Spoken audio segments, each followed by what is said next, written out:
Folktales by Lazarus. Comment your thoughts and subscribe to my channel. Among the glittering skyline stood the Obiora Heights, a skyscraper with black glass windows and golden pillars like a crown watching over the city.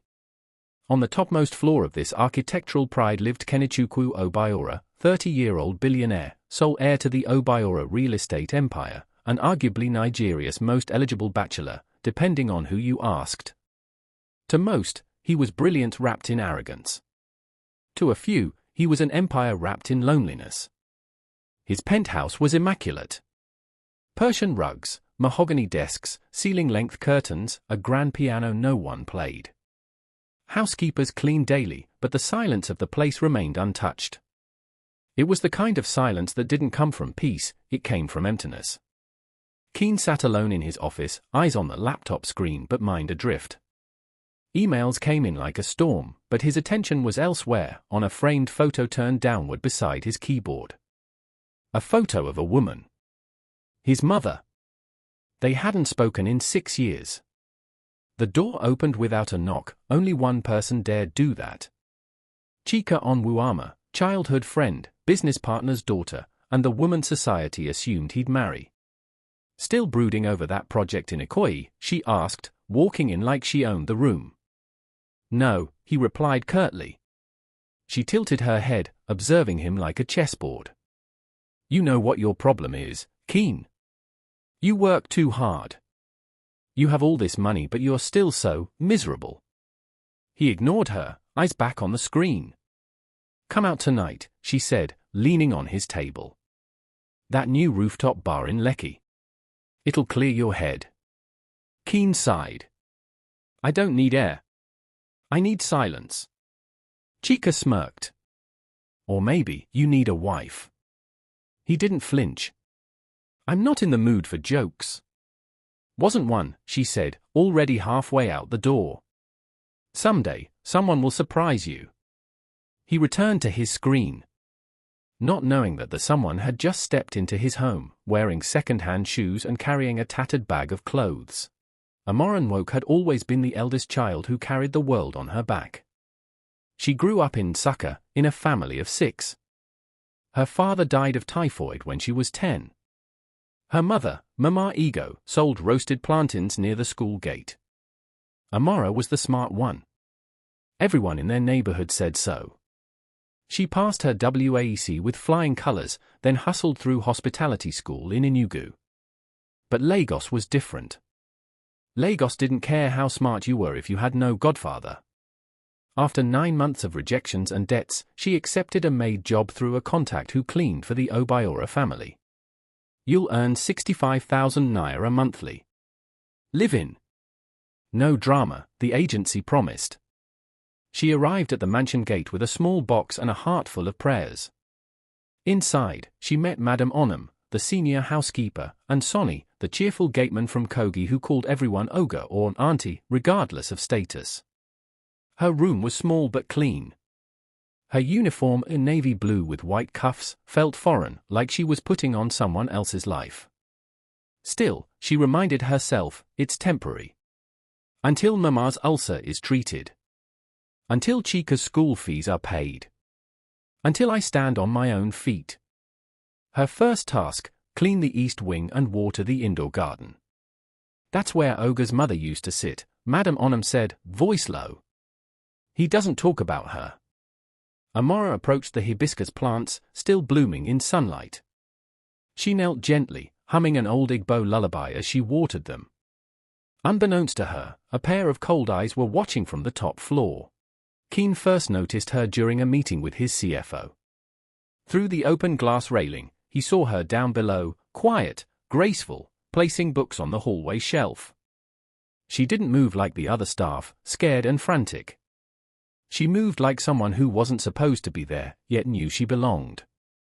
Later, he asked Onum without looking up, the new girl. What's her name? Amora, sir. From Enugu side. He said nothing more. But he noticed. Every day. Her scent after mopping the living room. The gentle way she touched the piano he never played. Her soft hums as she cooked agusi for the house staff. The way she laughed with Sonny when they thought no one was watching. One evening, he walked into the kitchen and found her humming. She froze. "Good evening, sir. Why are you the only one who sings here?" She looked down. "I don't know, sir." He took a bottle of water from the fridge, then paused. "What's your name again?" Amoran woke. He murmured. "Doesn't fit you." She blinked, confused. "So?" He turned and walked away. She stood frozen, her heart racing, and not just from fear. The staff had started whispering. "Sonny, did you see the way Ogre looked at her yesterday? I tell you say something day happen. That girl no even fine reach. She fine a beg. And she quiet. That's what is confusing him." Word reached Chica, of course. She arrived the next day with bags from Paris and a scowl from hell. As Amora passed by in the corridor, Chica called out like a headmistress. "You. What's your name?" "Amora, Ma." "You're new, right? I hope you know your place." "Yes, Ma." Chica narrowed her eyes. "You do? Good. Stay in it." But fate doesn't take instructions from privilege. It was past 10 p.m. when the thunder cracked. The generator had developed a fault and the mansion was blanketed in darkness. Amora rushed outside in the rain to check the fuse box. She had fixed it once before. She hated the dark, it reminded her of the night her father died. Keen saw her from the balcony, barefoot in the rain, trying to twist the metal panel open. He ran down without thinking. "Are you insane?" he yelled. "Do you want to be electrocuted?" She turned, rain clinging to her eyelashes. "Nobody else was fixing it, sir. You don't get paid to be a hero. And you don't talk to people like they're furniture." They both froze. He stared at her. She was shivering. Defiant. Beautiful. And then he kissed her. It was fast. Clumsy. Raw. She gasped and pulled back. "I'm sorry," she whispered. He was speechless. She ran inside. The morning after the kiss was quiet. Too quiet. Amora avoided eye contact during breakfast service. Keen didn't come downstairs at all. The staff tiptoed around the tension like it was a landmine. But in a private WhatsApp group, Chica was already stirring the pot. "Chica, you all thought I was crazy. Guess who your CEO kissed in the rain like a Nollywood movie?" She sent a blurry but damning photo from the balcony security feed, zoomed in just enough to recognize the embrace, just vague enough to deny. By noon, 3 blogs had posted it with captions like, "Billionaire Kenichukwu Obiora caught in romance with housemaid." "Love in Lagos, staff confirm secret relationship." Obiora Holdings shaken by scandal. The company's board erupted. Investors sent panicked emails.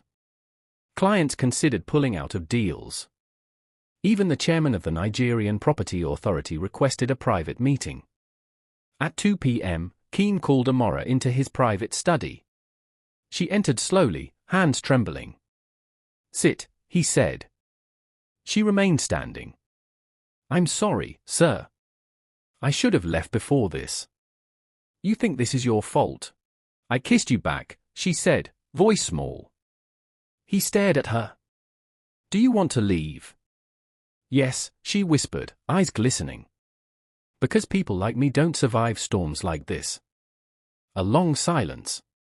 Then, he said quietly, "You didn't start this storm, Amora.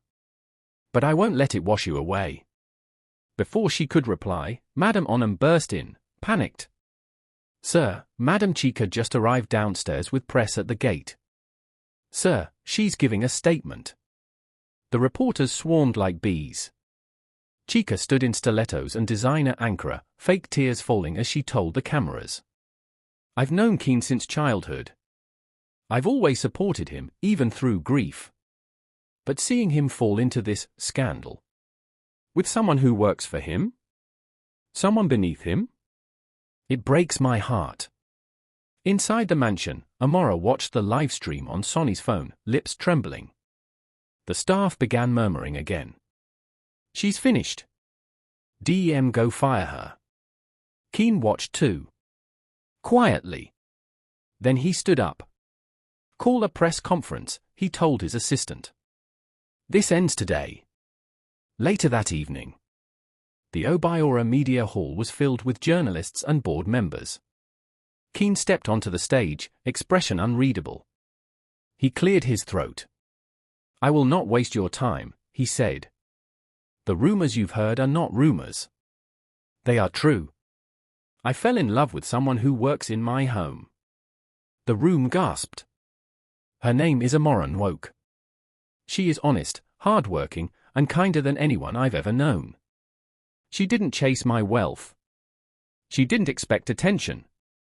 She gave me something money can't buy, peace. Reporters raised hands frantically. Is this a relationship, sir? Or something deeper? Keen paused, then looked straight into the camera. I intend to marry her. Chaos exploded in the room. Not everyone was happy. Keen's company took a temporary hit. Shares dipped. The board nearly revolted. But he didn't back down. I'll rebuild everything from scratch, he told them, but I won't rebuild a life based on lies. Amora almost said no to the marriage. Not because she didn't love him, but because she feared becoming a symbol, a scandal, a trophy. Then, one afternoon, someone knocked gently on her door. It was Mama Obiora. She hadn't spoken to her son in years. But she had come. She looked Amora over carefully, then sat beside her. I was once a girl from a poor home too, she said. Keen's father changed my life, but he never let me forget my place.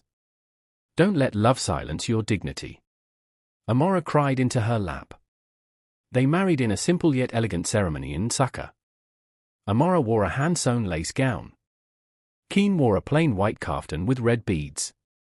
There were no celebrities, no brand deals, just palm wine, smiles, tears, and truth. Chica wasn't invited. But from her living room, she watched the ceremony live stream, alone. Months passed. Amora didn't become just a billionaire's wife. She founded Amora Foundation, an NGO that trained domestic workers in skills like financial literacy, self-defense, and customer service. She paid for evening classes for any house staff willing to learn. She visited her mother weekly and built her a small clinic in Nsukka. At work, Keen was different. Softer. More patient. He smiled more. Laughed more. And during meetings, he often paused and said, "Let me check with my wife first." People laughed. But they respected him more than ever. The man who once sat alone in a glass tower now sat beneath a hibiscus tree every Sunday, holding a baby girl in his arms. Her name was Adora Kamsi Obiora. Their daughter. Born a year after the wedding. She had Amora's eyes and Keen's stubborn chin. One morning, as the sun filtered through the curtains, Amora watched Keen hum to Adora while feeding her mashed bananas. You've changed, she whispered, smiling. He looked up. No, he said. You just brought out the part one buried. He stood, walked over, and kissed her forehead. I used to think love was something you earned with status, he said. But you taught me it's something you become when you're finally brave enough to be human. Outside, the hibiscus flowers bloomed again. True love is not found in places of power but in moments of vulnerability. Never judge someone by their uniform or position, because sometimes, the person sweeping your floor might be the one destined to build your future.